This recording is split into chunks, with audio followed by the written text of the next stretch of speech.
Bugün Gürcüstanın baş naziri ile Özbekistan prezidenti arasında təkbətək və geniş tərkibdə görüş keçiriləcək. Daha sonra müxtəlif sahələrdə əməkdaşlığa dair memorandumlar imzalanacaq. Bundan əvvəl İraqli Qobaqizə Şavkat Mirziyoyevi rəsmi şam yeməyində qəbul edib.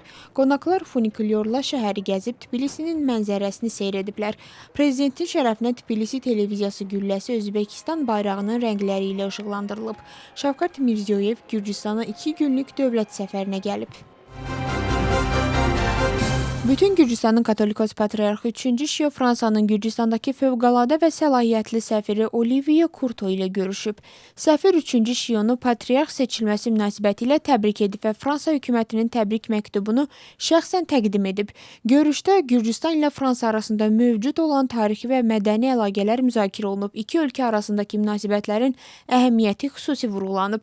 Görüşün sonunda Gürcüstan Pravoslav Kilsəsinin rəhbəri qonağa Gürcüstanda xristianlığın dövlət dini elan edilməsinin 1700 illiyi münasibəti ilə hazırlanmış yubiley xaçını hədiyyə edib.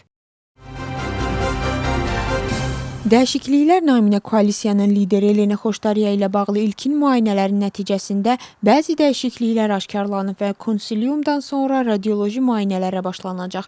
Bu barədə onun müalicə həkimi Vivamed klinikasını tərk etdikdən sonra bildirib. Həkimin sözlərinə görə müxalif siyasətçinin səhhəti hazırda dəyişməyib, çünki əsas xəstəliyin müalicəsinə hələ başlanılmayıb. Elena Xoşdarya iyulun 1-də Rustavi qadın həbsxanasından Vivamed klinikasına köçürülüb.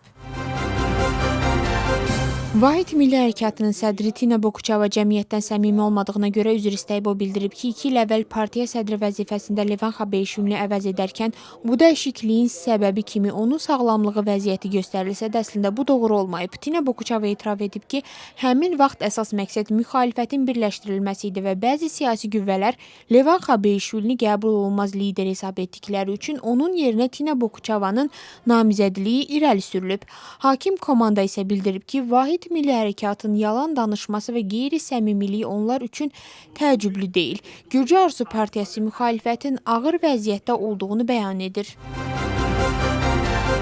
Kiyevdə Rusiyanın geniş miqyaslı hücumu nəticəsində həlak olanların sayı 30-a yaxınlaşıb. Hücum zamanı 91 nəfər yaralanıb. Xilas etmə axtarış əməliyyatları Darnitski rayonunda zədələnmiş yaşayış binasının ərazisində davam edir. Xilas edicilər dağıntılar altında qalan insanlar axtarırlar. Ukraynanın paytaxtında 3 iyul matəm günü elan edilib. Şəhərdəki bələdiyyə binalarında dövlət bayraqları endirilib. Əyləncə tədbirlərinin keçirilməsi qadağan olunub. Hakimiyyət özəl müəssisələrə də matəm əlaməti olaraq bayraqları endirməyə çağırış edib. Donald Trump bəyan edib ki, NATO üzvü olan ölkələrlə mövcud münasibətlərin bu formada davam etməsi ABŞ üçün absurddur. ABŞ prezidenti bu barədə sosial şəbəkədə paylaşım edib. Paylaşıma NATO üzvlərinin alyansa maliyyə töhfələrini əks etdirən diaqramda əlavə olunub.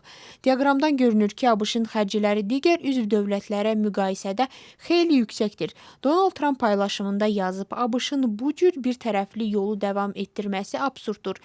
Münasibətlər qarşılıqlı olmalıdır. Onlar bizim yanımızda olmayıblar.